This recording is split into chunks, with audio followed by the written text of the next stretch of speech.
In a peaceful village, there was a modest house with a large mango tree in its courtyard. The tree had been planted many years ago by a kind man named Robert.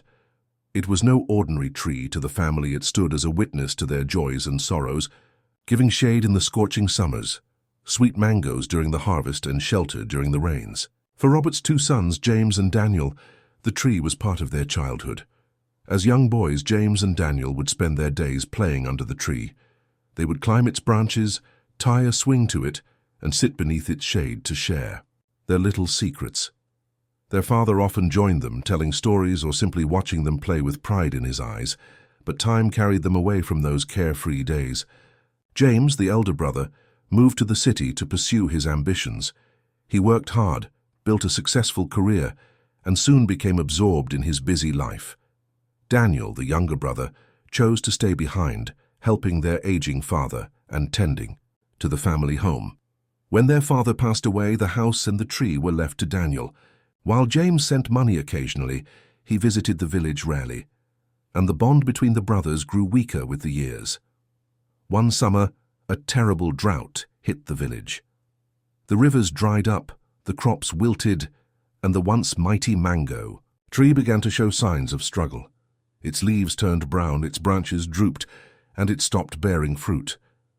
Daniel, who had always cared for the tree as their father once did, worked tirelessly to save it. Each day he walked miles to fetch water from a distant well, carrying heavy buckets back to the courtyard.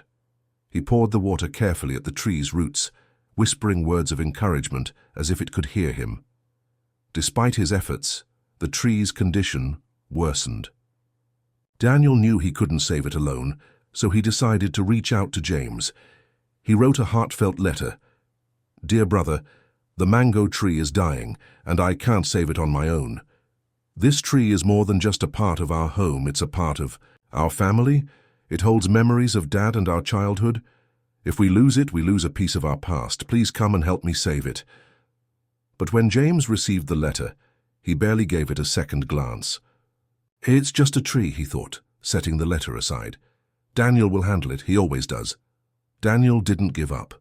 Weeks later, he sent another message, this time including a brittle, dried mango leaf from the tree. The note read, "Brother, this is from the tree we grew up under. It's struggling just like I am. Dad planted this tree for both of us. If it dies, a part of our past dies with it." When James opened the package and saw the dried leaf, something shifted inside him. He held the fragile leaf in his hand, its edges crumbling slightly, and memories he had long buried came rushing back. He remembered climbing the tree as a child, laughing with Daniel, and the warmth of their father's voice. That night, James couldn't sleep. The image of the dried leaf and Daniel's words stayed with him. He realized that the tree wasn't just a tree. It was a living symbol of their family, their childhood, and their bond. The next morning, James packed his bags and took the earliest bus to the village. When he arrived, he found Daniel sitting under the tree, pouring water over its dry roots. Daniel's face was lined with exhaustion, but still held a quiet determination. Daniel looked up, surprised to see James standing there. "Brother, you came," he said softly. James walked over and held out the dried leaf Daniel had sent him. "You were right," he said, his voice filled with regret. "This tree isn't just a tree. I'm sorry it took me so long to see that." Daniel smiled and handed James a bucket of water.